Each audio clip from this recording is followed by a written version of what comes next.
Star Wars The Rise of Skywalker is said to have many different earth-shaking twists and turns, as well as surprises in this film by writer and director J.J. Abrams and Chris Terrio.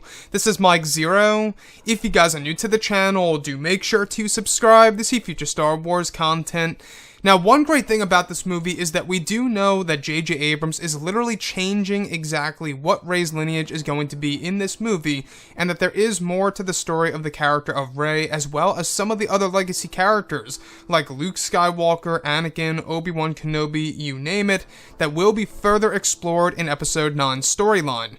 Now, these past couple of weeks or so, we've been learning a whole lot more about this film, and when it all comes down to one of the concept art descriptions, this is where things begin to get very exciting and intriguing for this movie.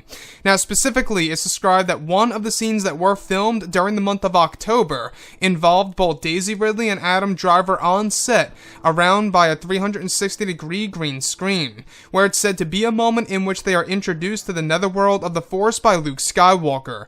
Additionally, it's described that an unnamed actor was dressed in Kenobi's Jedi robes during the netherworld sequence, in which it's described that the plan is to mix both Ewan McGregor and Alec Guinness's face to create a new look for Obi-Wan Kenobi.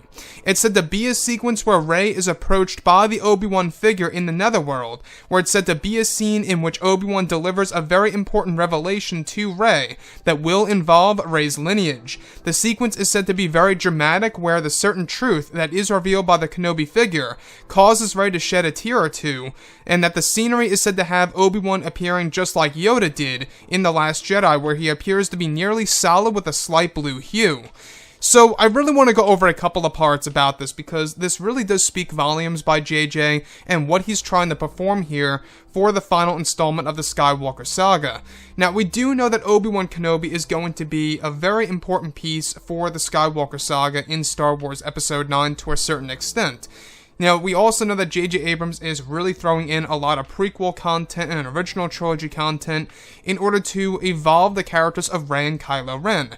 But the thing that truly puzzles me, right, the thing that really is leaving me scratching my head is to, of course, exactly what kind of revelation is the Obi-Wan Kenobi figure revealing to Rey specifically about her lineage. Now, could this very well be a hint that Obi-Wan Kenobi is somehow related to Rey, or has some kind of connection to the character of Rey that he reveals to her? And exactly why is Rey shedding a tear or two, essentially crying, right?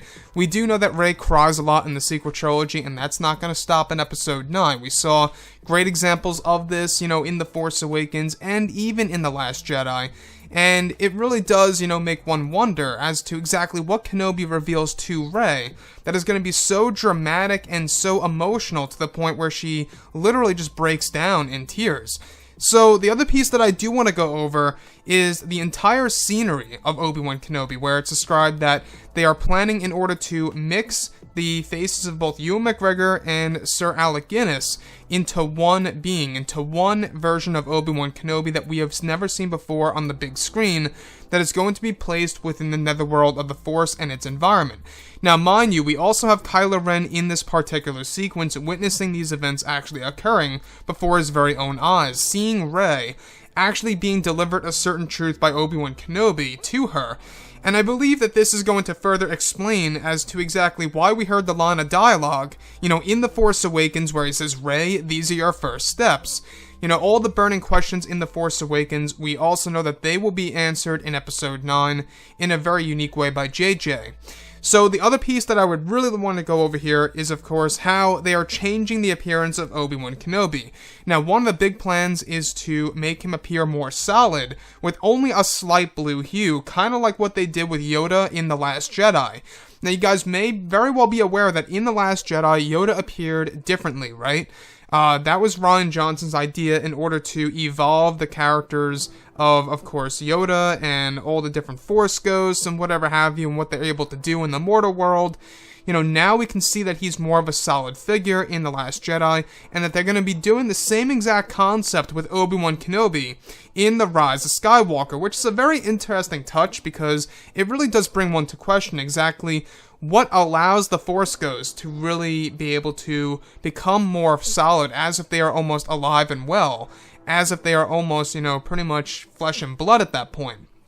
You know, we do know that in The Last Jedi, Yoda was able to interact with the mortal world of the Force, and that in this movie, J.J. Abrams will be introducing a lot of new truths about the Force through the Netherworld sequence that will involve the characters of Luke, Yoda, Anakin, Obi-Wan, and of course, you know, Rey and Kylo Ren. Now, the thing that really gets me is that this really seems like it's going to be a moment that changes the Star Wars franchise in one single scene. And that, I think, could either be a good or a bad thing. It's a big risk by Disney and Lucasfilm by exploring the netherworld of the Force, something that fans have never seen before on the big screen in history, which I think is really going to change how we view Star Wars. Anyways, guys, drop a comment below. Let me know what you think about all of this in the comments. And if you guys did enjoy the content for today, do make sure to drop a thumbs up on this video to support the channel. I thank you all so very much for the kind support, and I'll catch you guys next time.